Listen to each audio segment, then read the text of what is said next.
Good afternoon, everyone. Welcome and thank you for joining us today in this webinar, Building Better Financial Resilience for Tenants and Wellbeing. Before we get into the content, I just wanted to quickly go over 2 housekeeping points. So first of all, just to say we are recording this session, so we will share the video and the slides after the webinar. And secondly, please use the Q&A function to ask any questions to any of the speakers today. We will share the questions as they come in, but we'll come back to them at the end. So just please bear in mind that if you are asking a question, please don't share any information that you aren't happy for the audience to see. Or please make a note when you submit your question that you would like this to be handled anonymously, and we'll make sure we do our best to honour that. Okay, so yes, we have organised this webinar because housing associations, registered social landlords and local authorities are a key stakeholder and agent in helping us achieve our mission of improving the financial well-being and resilience of people in financially vulnerable circumstances. We also know that you care and invest significant resources into supporting tenants and customers' financial well-being every day. It was really great to hear about the additional funding PACT have secured for their fuel voucher fund at the Community Investment Conference yesterday, but we also know that you do so much more to help meet immediate need and provide wraparound support with income maximisation support and debt advice support too. Access to fair and responsible affordable credit is also an important part of financial well-being. Over the next hour, you'll hear from the Fair for All Finance team about our work to understand customers and social housing tenants. You'll hear about community finance, you'll hear about partnership and how to get involved in our pilots. We are really delighted to be joined by Terry Dennis from the FCA and Joanna Angus from Any First Credit Union. Thank you both so much for taking the time to join us today. So to introduce who we are, Fair for All Finance, I just wanted to tell you a little bit about why we exist. Our segmentation into customers in financially vulnerable circumstances has identified that there are 17.5 million adults in the UK with low financial resilience.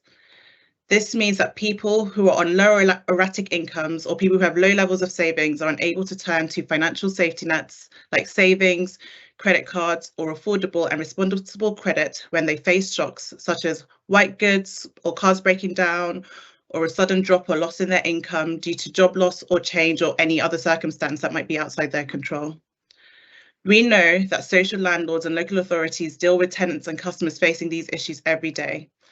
At the National Housing Federation Summit a couple of weeks ago, I was really struck by the significant challenges the housing sector in particular is facing, dealing with housing quality challenges and maintaining housing stock levels. But it was also very heartening to hear that you continue to prioritise tenant voice, prioritise tenant needs, and that will always remain a core focus to the work that you do.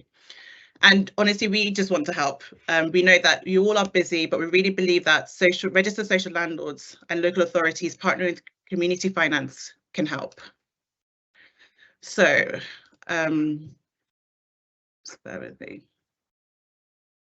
Yeah, it can help.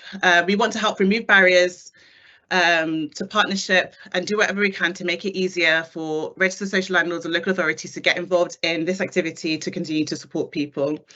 This webinar is part of the support and sharing the learnings of what we've been doing, and we'll continue to listen and to do more to help.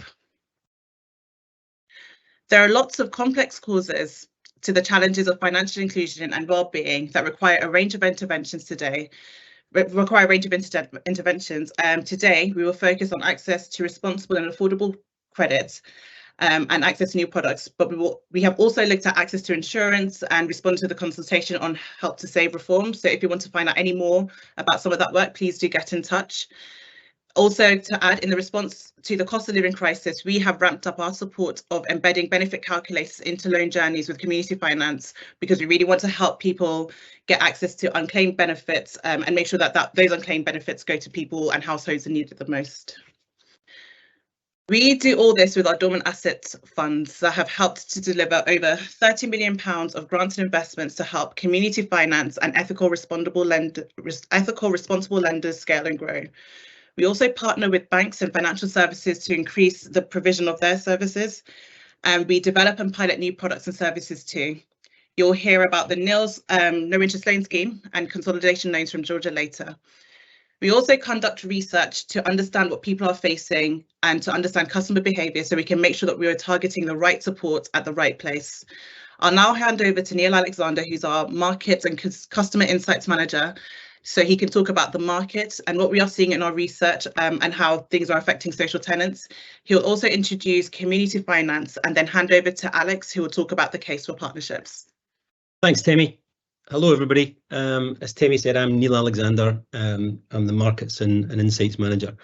There's a lot of attention right now on the issue of households with mortgages who are going to see significant rises in those mortgages over the coming years as base rate has changed and people will be coming off fixed term mortgages. And that is a significant issue for those people. And that kind of heightens up the cost of living crisis for those people on top of increases in food and fuel and everything else. There's all these surveys at the moment that tell you that 8, sometimes 9 in 10 people say that they are affected by the current cost of living crisis. And the use of the word crisis suggests a little bit, I think, that it's going to at some point come to an end, isn't it? Like at some point it will finish. The point I want to make is that for social housing tenants, for very many social housing tenants, there's always been a cost of living crisis. You could take it back to the austerity budget of 2010, you could take it back further than that, but there has always been an impact on social housing tenants way before this current kind of cost of living crisis that has so many people facing so many problems. And this is largely an expenditure side problem, and it largely needs an income side remedy. We're not that type of campaigning organisation, but we also know that social housing tenants are amongst the lowest. They have the lowest incomes. They're amongst the lowest income households in the UK. They have the lowest savings, so unexpected shocks are more difficult to address. And we see that in surveys. Can you afford an unexpected bill of £350, £500, £800, that type of thing? And we've done a survey on that as well, which I'll say something about.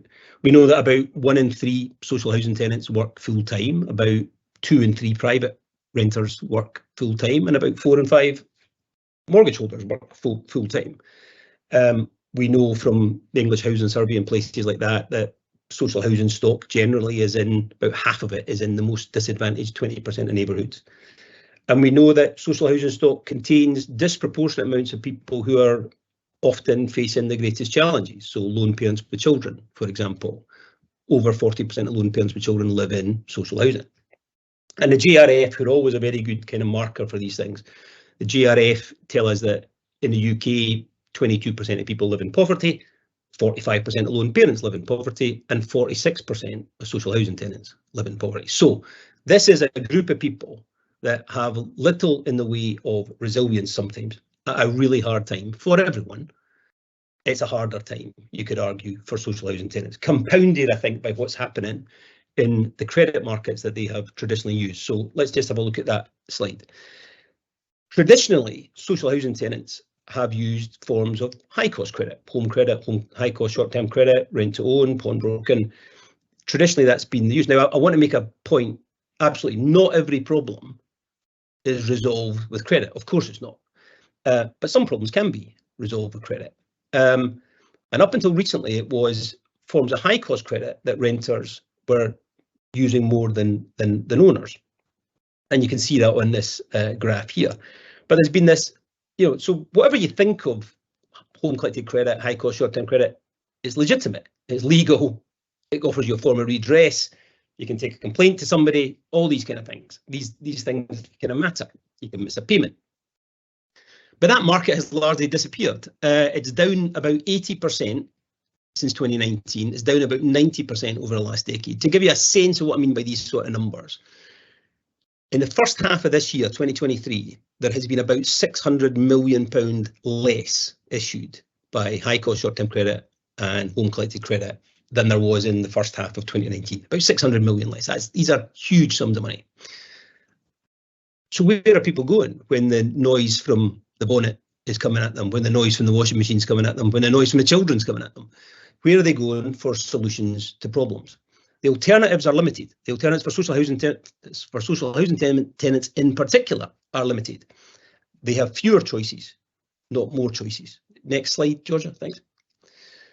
our research, we've not published this yet, but we did a survey of 2,500 people, nationally representative, 18 to 75, and we asked them in the last 3 years if they'd used credit or not. 14% of people, social housing tenants, told us they'd used credit in the last 3 years. That is disproportionately under-indexed. It should be higher than that. When we ask what happens when you're declined for credit, it's people who are declined who are the most likely to be in food poverty, to be in fuel poverty, to be going without. It kind of sounds obvious, doesn't it? But the evidence is there to support that. We've also seen from our illegal money lending research that social housing tenants are the ones who are most likely to be the people that we've been talking to in our research. They're the most likely to appear in the National Illegal Money Lending Victim Database, and they are invariably the ones who are indicating that they're in the greatest sign of distress. And this has implications for everybody, not just social housing landlords. Next slide, please. So that's why we are interested in supporting lenders who do lend to people who rent their homes, who do lend to people who have who are social housing tenants who are on low incomes, because mainstream lenders increasingly are not able to do that for lots of reasons. So community finance made up of credit unions and CDFIs, and we're lucky to have Joanna here with us from North East First. We think they're well placed, and they disproportionately do lend to social housing tenants. They're fair, they're ethical, they offer wraparound care, a loan if it's appropriate, access to debt and money advice if it's not appropriate, access to simple savings, access to a benefits calculator or a grants calculator, where the needs of the borrower are actually aligned to the motivations of the lender. And Alex is going to tell you more about the case for partnership between us, you and them. Thank you. Oh, I forgot about that slide. That's all right. That slide tells us everything I've just mentioned. The issues of wraparound care, access to savings, access to other products and services, and that point at the end where people's needs are taken into account by the lender. Sorry, I forgot we had that slide. Alex. Thanks, Neil.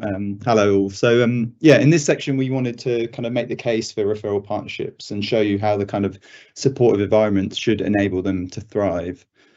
So if we go on to the next slide. So yeah, if you're a housing association or a local authority, hopefully what you've seen reflected in community finance organisations is this mutual goal. So serving customers, supporting their financial resilience and well-being, especially those in financially vulnerable circumstances. And we think it's this natural alignment of kind of the customer need and the objective of these organisations that creates the foundation for these successful referral partnerships and makes us really excited actually about their potential. As we know, I think, housing associations and local authorities are on the front line dealing with hundreds, if not thousands, of customers in financially vulnerable circumstances every day. And for us, if community finance organisations can kind of positively support even a fraction of that audience, we feel like there could be a massive win there. And it helps that there's kind of individual benefits for all sides, additional benefits for all sides involved as well. So if you're a housing association or a local authority, obviously we know sustaining tenancies is a key priority. And we would expect that by improving the financial resilience of your tenants, we can help to actively reduce evictions.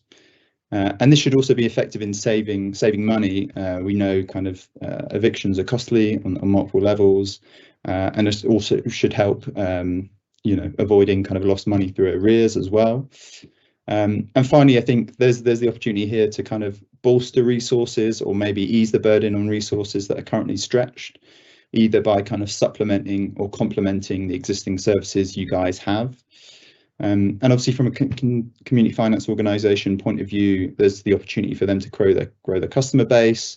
It also raises awareness of them as brands and organisations, and also supports them at a kind of sector level as well. We know through research here at Fair for All that the community finance sector suffers from chronic low awareness, which stops people accessing or being aware of services that could kind of support them. And then finally, for customers, obviously, yeah, a lot of these benefits kind of flow from increasing the financial resilience and well-being of them.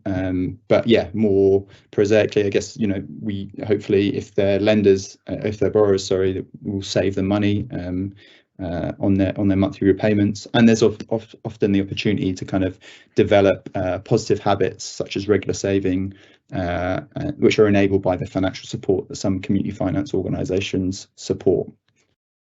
So to illustrate some of these, the benefits of these partnerships, we've taken an example kind of tenant journey, and this is actually taken from my report called Unlocking Tenant Financial Resilience, which we'll link to at the end. And here we just want to give you a sense of how affordable credit lent by a responsible lender can be transformative to a customer, and in this case, a housing association. So if we go at the top left, we start with kind of a life shock. So this could be an unexpected event, such as a reduction in working hours or a broken appliance, and this thing kind of knocks the tenant's financial situation. At that point, if they're unable to kind of meet their expenses and they're not aware of the alternatives, they might turn to a high cost loan option. And at that point, they potentially could get trapped in this kind of debt cycle where they can't manage their repayments and meet their expenses, and that causes them to kind of fall behind on their rent, which obviously leads to an increase in rent arrears, which is a cost to the landlord in terms of loss of income. At that point, there may be an intervention with the housing association, but they may not be aware of kind of the options provided by community finance. And at that point, there's obviously the cost in terms of the time and resource for the intervention. And then finally, if this situation continues to kind of spiral, that may lead to an eviction, which we know is incredibly costly, both in terms of the eviction costs, but also the kind of reletting costs as well. And here we kind of tell our story with the intervention of a community finance referral partnership in place. So yeah, again, we start with that life shock, but at that point, we'd hope there'd be some kind of intervention so the tenant knows that the housing association offers support and advice. And at that point, the housing association could identify that person would benefit from access to affordable credit or an affordable loan, and they're referred to a community finance provider. At that point, the community finance provider would make the assessment and whether they're it's responsible to lend to them, and if it was, then we'd hope that it would lead to allow them to kind of ride that financial shock out without the kind of costly repayments required. And then we'd also see there as being the kind of ongoing support that a lot of these community finance providers provide. So that all leads to an improved kind of financial resilience for the customers, which is of benefit to everyone involved. So that's, I guess, an overview of the kind of case for partnerships and why we think there's a really strong foundation for them to be built on. But now we want to talk a little bit about the kind of the partnerships and the structures they might be able to take. So there's lots of different forms and lots of different structures that you could set up, but broadly these fall into two categories. So the first is a general referral to community finance, which we'd see as being kind of more proactive, I guess, and probably broader in reach. This is where a community finance provider would play the role of kind of general financial support, helping tenants with whatever kind of product service they might need. And again, this could kind of enhance the support already being offered by a housing association or local authority, or potentially if that function didn't already exist, it could play that role. And this is all about, I guess, reaching your customers early with kind of broad targeting and making sure ideally they're referred before their finances become a problem, so they can, their financial wellbeing resilience can be built as early as possible. And this would be for credit unions only, because they offer the kind of range of different products and support wrapped around. The second type of referral would be a more specific referral to affordable credit. So here the housing association or local authority might have identified the customer could really benefit from responsible affordable credit, or maybe they are already considering a high interest loan.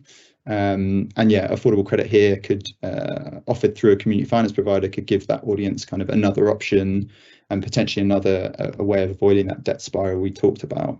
And this could be enabled by credit unions, CDFIs or social fintechs. And And it's worth keeping in mind with these kind of referral partnerships, they don't just have to work with customers, they could also be used for staff as well, which I think is another interesting use case for them. The other lens to kind of consider these partnerships through is the level of kind of integration and involvement from kind of all the parties. So we think there's kind of a sliding scale here. So these relationships can really be as light touch or as integrated as you want them to be. Starting on the left, I think, you know, this could be as simple as identifying your local credit union or CDFI or a range that kind of serve your customers. And you could, as part of potentially the support services you already offer, point your customers towards them, either just point them towards their website. It could literally be as simple as that. You could go away and do that today. But as we kind of build up, you know, the next level to that might be working with a specific community finance provider and developing kind of a simple referral process. But again, that could be as simple as like an email. But yeah, some alignment between the organizations and a bit of structure in place. But beyond that, there's lots more kind of involved options. You know, we've heard of really successful partnerships that include housing associations underwriting the loans offered by community finance organisations, and that enables them to kind of reach the most vulnerable audiences, as well as kind of support and marketing support and all the rest of it. I think the final thing to say on this would be that you know, whilst there is definitely a scale to these relationships and how involved you want them to be, I think the ones that we typically find last the longest and are most successful have the most kind of alignment and integration up front and commitment in terms of time and resource. But yeah, there's nothing stopping you kind of starting on the left and building up towards a more involved referral partnership. So yeah, that hopefully gives you a flavour of the types of referral partnerships that can be built. There's a lot more detail around this that we don't have time to go into today, but we've got a lot of best practice that can be found in the report I mentioned, Unlocking Tenant Financial Resilience, which we'll link to. We're also planning on doing a webinar which will have a bit of a deeper dive on this topic, so look out for that. But for now, we're really pleased to have Terry Dennis to give us the perspective of the FCA, followed by Joanne Angus to give us the view from community finance providers. The FCA are very supportive of these kind of referrals partnerships, and we really wanted to shine a spotlight on the exemption that housing associations and local authorities benefit from. Terry. Thanks very much, Alice, and good afternoon, everybody. I'm Terry Dennis. I manage our consumer finance policy team here at the FCA. And in addition to our sort of general regulatory policy work, looking at credit and debt advice, we also collaborate with a number of external partners, including Fairfield Finance, on issues around access. I think we've seen in quite stark terms today, set out by Neil and Alex, the sort of demand for this type of partnership to develop, the demand for more affordable credit, and also how you can go about doing that. What I'm aiming to do this afternoon in the 10 minutes or so that I have is just give you the most simple overview I can about how the regulation works in this space. So I think there's probably 3 categories of things to keep in mind. What is regulated activity in this space? What's not regulated activity in this space? And what is exempt regulated activity? So under Financial Services Markets Act, there is an exemption for registered social landlords to refer consumers in certain circumstances without that coming within the FCA's regulatory perimeter, which means that you will not need to be FCA authorised, and also your sort of business will not be subject to standard FCA regulations. So I think just for context, we have been really enthusiastic about trying to support this type of partnership where we can over the last few years. This dates back to the high cost credit review we carried out through 2016 through 2019, and sort of recognising that intervening in those markets and addressing the quite significant harms we were seeing to consumers needed to go hand in hand with more work to ensure that consumers had access to affordable credit. And I think the type of partnerships we've spoke about today can be really helpful in helping tenants find and finance essential goods and suggest those alternative forms of credit to their customers. So for the full sort of explanation of how this works, I recommend you seek out FCA publication called FG 1806, which is Finalised Guidance 1806. I'm going to give you a bit of a run through of it today, but also at the end of the presentation, I'll explain how you may be able to get some more tailored and personalised support from the FCA. A lot of these are questions of law, so we'll sort of be down to the individual facts and circumstances of each case, but I think today hopefully we can give you a bit of an overview as to what's in the perimeter and what isn't. So the type of regulated activity that's sort of relevant here is credit broking. Three activities which can be credit broking regardless of whether or not a broker received a fee or other form of financial consideration would be affecting the introduction of an individual to another person with a view to that person entering as a lender into a credit agreement. Likewise, doing the same for a consumer hire agreement, which might well be relevant here, as quite often tenants may be looking to sort of hire goods rather than enter into a purchase or hire purchase agreement. And lastly, affecting the introduction of an individual who wishes to enter into a credit agreement who carries on activity by way of business. So essentially to refer someone to another credit broker. Three further activities are credit broking if the broker receives a fee. So that would be presenting or offering an agreement which would ultimately become a regulated credit agreement, assisting an individual by undertaking preparatory work with a view to that person entering into a credit agreement, or entering into a credit agreement, on behalf of a lender. Now, I appreciate that may sound slightly legalese for now, so hopefully the next slide is going to make that a little bit more relatable from the perspective of the type of activities that you may be doing.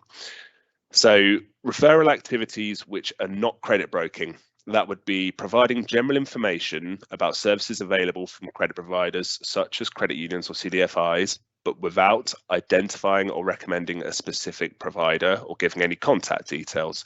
So that's giving sort of general information to raise awareness that there are affordable options out there. Next, referring a tenant to a local charity or community organisation that gives free household goods to people and does not act as a provider of credit or a broker of credit. And lastly, referring a tenant to a seller of goods who does not act as a credit provider, e.g. a second-hand furniture shop. So I think for each of these examples, there's a certain amount of distance away from regulated credit. None of these things are activities that you ought to worry about when it comes to FCA regulated activity, essentially. So moving on to referral activities which are likely to be credit broking, they can include referring to a tenant or recommending a specific credit provider, such as a credit union or CDFI for a fee, referring a tenant to or recommending a specific credit broker, providing details to a tenant for contacting a credit provider or broker, taking the lead in calling a credit provider or setting up a meeting on the tenant's behalf, or referring a tenant or recommending a provider of goods on hire. So again, sort of that consumer hire situation rather than a sort of more traditional credit agreement. However, moving on to our next slide, there were changes made to the Regulated Activities Order of 2001, which came into effect in 2019, which mean that registered social landlords can refer tenants or potential tenants to some credit activities without requiring authorization from the FCA. So these are essentially activities which would usually be credit broking, but are exempt by virtue of this government exemption. So RSLs can refer without FCA authorization where the activity concerned is affecting an introduction to a customer who wishes to enter into a credit agreement. That introduction is made to credit unions, community benefit societies, registered charities, community interest companies, and so on and so forth, and where that introduction is provided fee-free.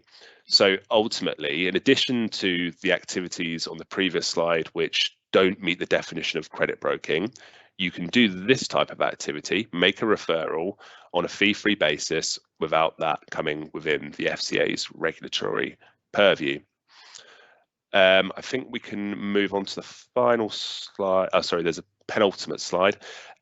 Just to make you aware, I think in the audience might have some local authorities today.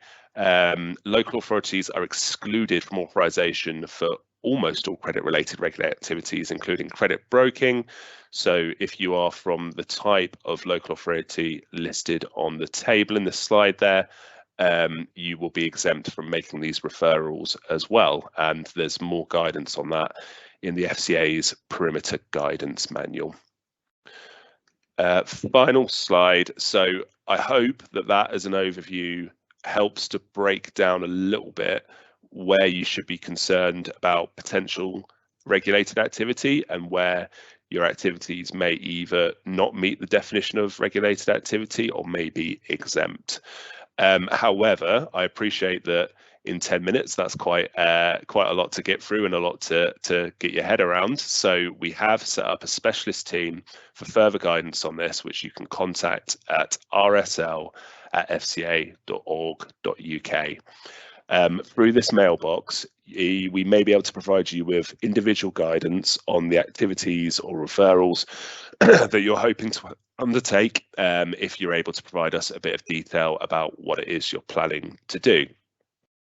Final point, if you are planning to make regular referrals to a credit union or CDFI, and that activity does not meet the exemption, so for example, if you do it on a fee-paying basis, you do also have the option to become what we call an appointed representative of a credit union or CDFI. What that means is you will form a legal relationship with a particular credit union or CDFI, and you can make referrals, and the credit union or CDFI will be ultimately responsible for your conduct. I think that's all for now. I think there's probably some questions coming to sidebar, so hopefully I can help address those in due course. I think for now I am passing on to Joanne Angus from North East First. Thank you, Terry.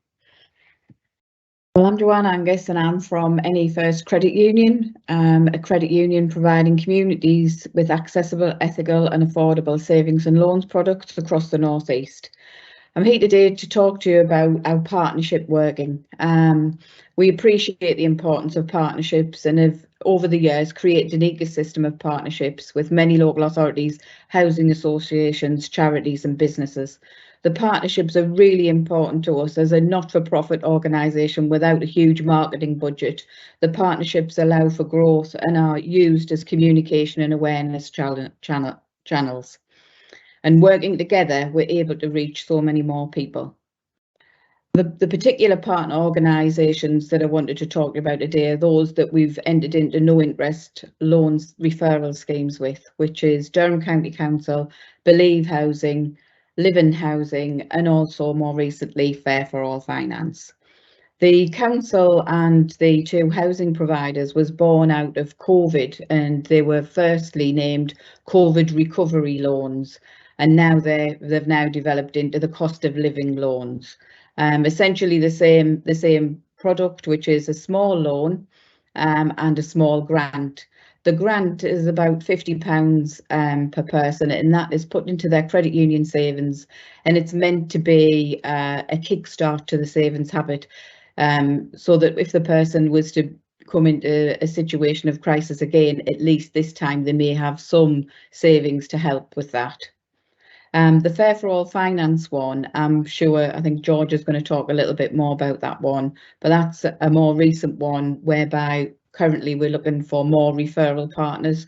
So if anybody's interested in being a partner of NE First and you're from the northeast of England or thereabouts, then please get in touch. Next slide, please. How does the partnership loan schemes work in practice? Well, it's a simple referral from an officer within a partner organisation.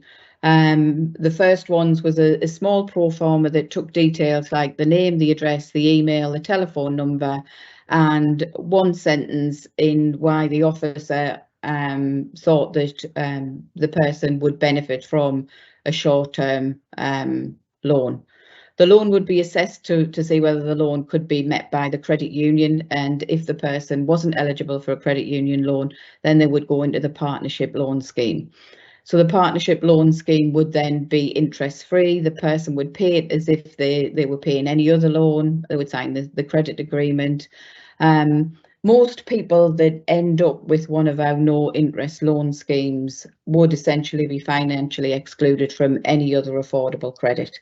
So it's a real privilege to be able to offer support and wraparound care to these people that suffer huge financial inclusion and inability to be able to get affordable credit anywhere else. Some of them actually have entered into credit agreements with high cost lenders by the time they get to us, and this is, you know, something that we're seeing more and more as the cost of living starts to bite. The benefits are huge for all parties concerned. I think Alex mentioned some of them earlier, but you know, everything from, you know, being able to support somebody on a low income with school uniform, a loan for school uniform, a loan for white goods, essential white goods, car repairs in order to get them to work, preventing eviction, homelessness, mental health. We get a lot of people who have a lot of anxiety about their financial situation, and being able to offer them a no interest loan through a partnership must be just such a relief to them. And we've got lots of case studies if anybody wants to hear a little bit more about that. But if I had to offer a bit of advice to anybody thinking about taking up a partnership, I would say that, you know, make sure that the benefits of an affordable loan are communicated right the way down to the front line. Our schemes that we have faltered a couple of times, and that is because you get a manager who thinks it's a really good idea. They think it's a fantastic thing to do. You know, they're willing to fund the low interest loan scheme. However, unless you've got the buy-in from the frontline staff, they're never going to make any referrals. So one thing that we've come to learn is that, you know, communication, regular communication, updating on products and services need to be diarised and need to be kept up to date. The other thing that I would say is that try and keep it simple. I think, you know, people in these housing associations and local authorities are very busy officers, and we tried to launch an online portal, which meant them logging into our back office system and putting the referral straight in there. But then it means there was issues with the organisation having access to an external IT system. There was problems with passwords expiring because you were given a link, and if you didn't use that link within a certain time, it expired. So by the time they come to make a referral, the link had expired. So my thing would be keep it simple unless you have got some kind of portal there that already works. To add to that, we've successfully granted about £170,000 worth of loans with zero interest, and if we were to apply a rate of 79.9 APR, sorry, which is quite a reasonable rate compared to what we see some of the loans that our members have got themselves into before coming to us. The interest would be around the £82,000. So we can therefore say that we've probably saved the members that we've dealt with in excess of £100,000 worth of interest payments. More money in their pockets, more money in the local economy. And it's great that we can actually, you know, we're privileged that we've got these partnerships and that we can actually help these people in this over this short-term crisis or shock. If I had to say anything, I would say I would encourage anybody thinking of entering into a partnership to do so, and also anyone who would like to become a referral partner at NE First, please get in touch. Thank you very much. Thank you so much, Over to Joanne. Georgia. Thank you. Thank you. It's really great to hear your direct experience on those partnerships, and thank you, Terry, also for talking through the credit broking exemptions, which was really extremely helpful to see kind of laid out so clearly. So I just wanted to talk through two pilot initiatives that Fair for All Finance are running with community finance organisations, and we think both are really relevant to housing association tenants and local authority customers, and there are strong opportunities for kind of referrals and partnership. So the first is our no interest loan scheme pilot. This is a pilot which Treasury are funding, so they put £3.8 million of funding into the scheme, and it will be running until August next year. And I think, as we've kind of covered on this call, we know that credit isn't always the right solution for everyone, and also that housing associations and local authorities do offer lots of support to their customers. So, grants and fuel vouchers, as Temi kind of outlined. But we also know that those resources aren't infinite, and that lots of customers are using high-cost short-term credit and money from loan sharks to get by, which can be really harmful.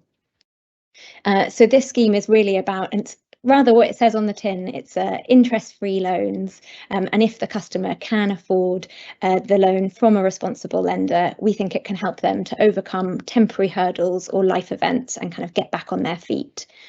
So some of the themes that we've seen today to kind of return to work, loans for school uniforms, building and repairing credit files, costs associated with moving home because of domestic abuse, and I'll go into more detail on some of those case studies in a second. But we're working with credit unions and CDFIs on the scheme who have really responsible lending practices, who wouldn't lend to anyone who couldn't afford it, and where the loan won't make their situation worse. And these are quite small amounts of credit, so kind of £500.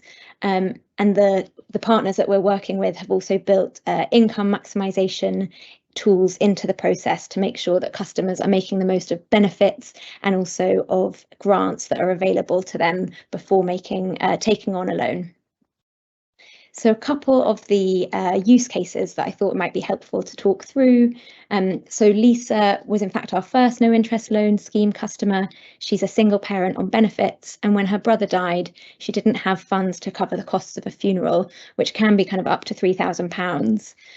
The basic funeral offered by the council didn't allow family members to attend, and it was really important for Lisa that she was there. So she managed to raise the majority of funds from friends, but she needed a £300 loan to cover the rest. And you can listen to Lisa's story on an episode of Moneybox, which we'll share the link to in the chat as well.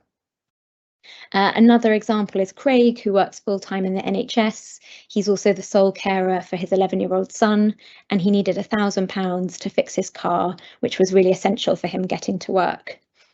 And then the third example, which we see a lot, is Safia. She got a new job after a period of unemployment, and she needed to place her children into nursery. Safia was eligible for the government to reimburse her nursery fees, but there was a kind of upfront initial deposit that she needed to put down, and she needed a loan to cover that upfront deposit before she was able to claim those fees back.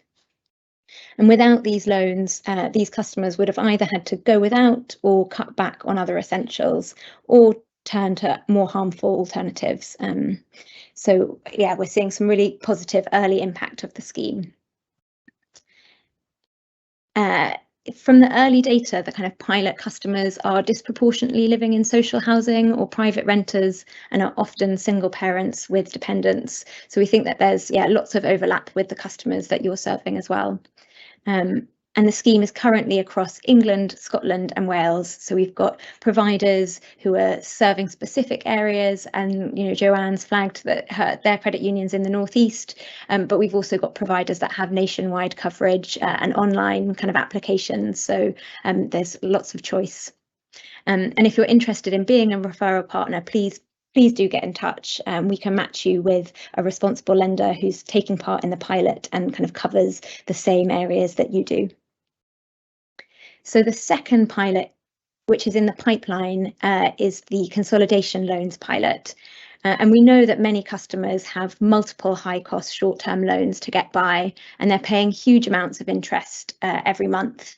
So this quote that you can see on screen is Leanne. She works full-time, but she had a really messy divorce and a period of ill health, which meant that she was left in quite a difficult financial position. And she had several high-cost loans, some of which had APRs of over 1,000%. So for customers like Leanne, where it's affordable, consolidating and reprofiling those debts over a longer term, or moving to a kind of lower interest loan at a credit union rate, for example, can make a huge difference. And I've got a real life case study which really kind of shows the difference that can make. So we had a customer with £6,500 of debt from 3 higher cost lenders, which was costing them close to £700 a month over 12 months. And when that same debt was spread over 36 months, payments can be reduced by half, so to £330. And then when that loan was also consolidated into a credit union loan, the customer could be paying just £200 a month. So saving £500, which is a huge amount and makes a real material difference to a monthly budget. So if you're interested in hearing more about any of these pilots, please do get in touch. I wanted to give you kind of a flavour of the activities we're doing, but I'm very conscious of time and wanting to make sure we've got enough time for kind of a Q&A at the end. But yes, I think contact details will be kind of coming up shortly, and please do let us know if you're interested in finding out more.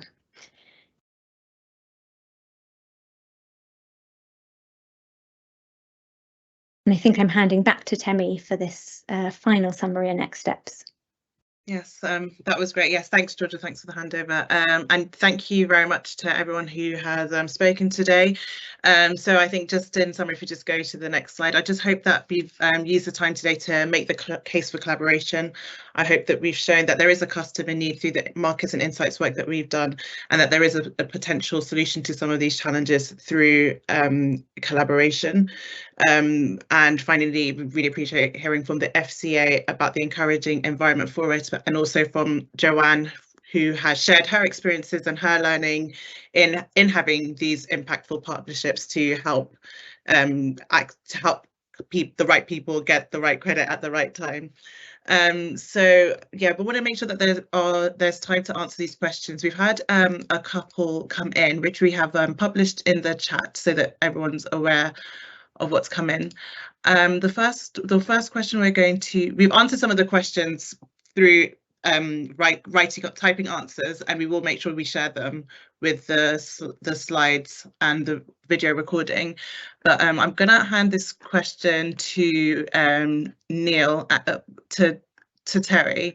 We had a question about now that home credit has declined, it seems that tenants are most likely to be using buy now, pay later. So the question was, when will this be regulated and what's happening? So I don't know if you wanted to make any comment on that. Sure. Thank you very much for the question. It's a really interesting thing. So we have seen a marked retraction, if you like, in several of the traditional high cost markets for a number of reasons. There's obviously been issues during the pandemic, and also a lot of the firms have been dealing with redress issues from past historic misconduct and things. So I think it's a really pertinent question about where these consumers are going now. We are concerned that essentially people are lacking access entirely, where they might have a sort of use for credit which would help them in their financing and their sort of everyday lives. About buy now, pay later specifically, indeed, this is currently unregulated, where it's interest free. The government has been consulting on bringing it into the FCA regulation. We are prepared for that to take its course. We see merit in the case for regulating the sector, given that we believe that the market has grown really significantly, and this sort of follows back to some research we did through the Woolard Review, which was published 2 years back now. we believe the government is to follow up on their consultation from the spring in short order. But yeah, I think buy now, pay later is probably a safe assumption for where some consumers may be going, notwithstanding that some of them may struggle to access that line of credit as well. So maybe underserved or being served elsewhere. That's kind of my perspective on it. Neil, I don't know if you had anything you wanted to add. Yeah, I'll add a bit. Thanks. So I think the FCA are strongly supportive of regulation of buy now, pay later. I think that's pretty clear from statements that have been made. The FCA's Financial Lives Survey has a very helpful annex, product holding annex, which kind of details where they think, who they think are holding certain products. And under what they call deferred payment credit, buy now, pay later, they reckon that about 44% of buy now, pay later is held by renters. It's not split by social or private, so depending on how that splits out. But so 44% of people who have buy now, pay later, they also split it by income. And interestingly, I think there is as many people under 15,000 as there are over 100,000 potentially using buy now, pay later. It is increasingly not interest-free because many of the buy now, pay later companies are now charging late fees on top. When will it be regulated? Well, as Terry said, it was called for in the Woolard review, which I think was February 21 from memory. There's no signals yet that the government are going to regulate it or going to call for it to regulate it anytime soon. So I can give you a guess. I'll give you a guess if you want. So I'll say 2025. But as a guess as to when it's regulated, but it's not. It's up to the government to do that. I think the FCA are supportive of the regulation of buy now, pay later. I think clearly many people are. It is credit. All credit is some form of buy now, pay later, though, isn't it? But definitely would be very helpful if it was regulated. Where else are they going? Is that you want me to answer that as well? Where else do I think they're going? I'll have a go at that. Okay. Yeah. I think there's where else are people going? I think people want solutions to problems, and if you can't get it where you traditionally got it, that doesn't mean your problem is necessarily going to go away. I don't think it always means that you will make do and mend go without return to your savings. And I think, of course, the danger of that is for housing, for social housing, is arrears, council tax arrears, rent arrears, relying on your friends or family. I think there's dangers in that. These things are finite. It's not the greatest solution if low-income households are borrowing from other low-income households. It doesn't always give you everything you need, even if you can. I think there's a likelihood that people are using illegal money lending. I think we've seen from one report that we've done and from another one that we're doing an increase in things called parallel lending, where former agents are still operating as agents of and selling money. I was at a home collected credit conference yesterday and spoke, over the piece of the day to many home credit agents and companies who, on the record and off the record, will tell you that they are seeing that visible on the places where they have their rounds. They are seeing other agents or former agents operating. How big that is, that's really difficult to find how big that is. There's various numbers out there, but I think that these are some of the areas that people are looking for in terms of where they're going. But I think it's a really difficult situation, and I think access to credit, hence our encouragement for community finance, access to credit is really important to people of all incomes and of all tenures. That's great. Thanks, Neil. So we also had a question about, sorry, I've lost it. So the question is for Georgia. So it's a question about social housing tenants not passing affordability tests because they're already in debt. And then I asked a question about consolidation loans, which we've kind of touched. But Georgia, do you just want to add anything more to that question? Yeah, really happy to. So I think on the kind of specific question around whether debt consolidations is a possibility through nils, yes, it absolutely is. So it's one of the reasons for loan that is in scope up to the kind of maximum for the maximum value of loans that we have on the nils pilot.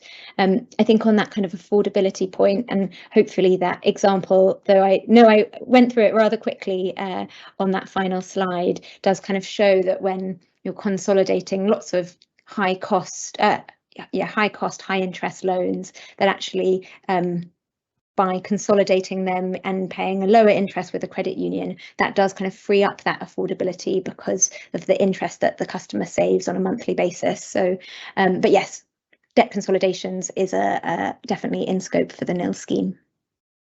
That's great, thank you. And then we're just going to take one last question, the last one that's in the chat before we talk about the next steps and wrap up. And I'm going to ask Joanne to answer this, who I think is best placed for her real frontline experience of running a community finance provider, so she really understands the customers that she's working with. So the question is, if you consolidate, don't people just take out more loans too? So Joanne, do you want to just respond to that and just share what you've seen and what you've witnessed? Yeah, thanks, Temi. Yes, debt consolidation. In the past, when we've dealt with debt consolidation, people have just decided, oh, if we consolidate all these debts, it leaves all this free. And yes, people have it. Some have gone back into, back into sort of different loans and things. And some of the loans that we had went bad, and that was historic. So now when we look at debt consolidation, we look at them slightly differently. And a lot of the debt consolidation ones that we're getting at the moment is because they are so financially squeezed that debt consolidation will only give them the money that they save, and that £300 that Georgia said there will only allow them then to keep up to date with their rent, to not make sure they went into an overdraft, to not be spending everyday spending on a credit card. So I think the debt consolidation that we're doing now isn't freeing up huge amounts of credit and availability so they can go and get more credit elsewhere. I think it's just freeing up the space for them to be able to live day to day. Okay. That's great. Thanks for sharing that, Joanne.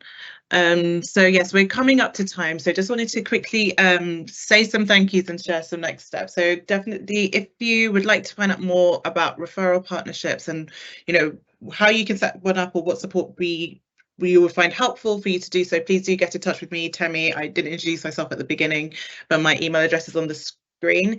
If you'd like to find out more about the no interest loan scheme and the consolidation loans pilot, please contact Georgia. We've already shared some of the reports in the Q&A. We'll make sure we put them in the follow-up email as well, but please do read our reports and use our segmentation as well to help you understand your tenants in financially vulnerable circumstances. We'll also make sure we share the link to find your local credit union and or a CDFI to help you start that conversation and create those partnerships too. And yes, please keep an eye out for the next series, the next webinar in this series. We would love to hear from you to find out more about what you need to practically set up a partnership. So please do keep in touch and let us know what you're doing and how we can help. So yeah, finally, just want to say a big thank you to everyone for joining today, everyone in the audience. A huge thanks to my colleagues at Fair for All Finance, Neil, Georgia, Alex, and there's also Max Holloway, our comms associate. He's been in the background setting up the technology and registering everyone, so thanks to Max too. But also significant thanks to Joanne and Terry for joining us from the FCA and North East First and sharing their experiences and how the environment is set up to really help these partnerships. So thanks.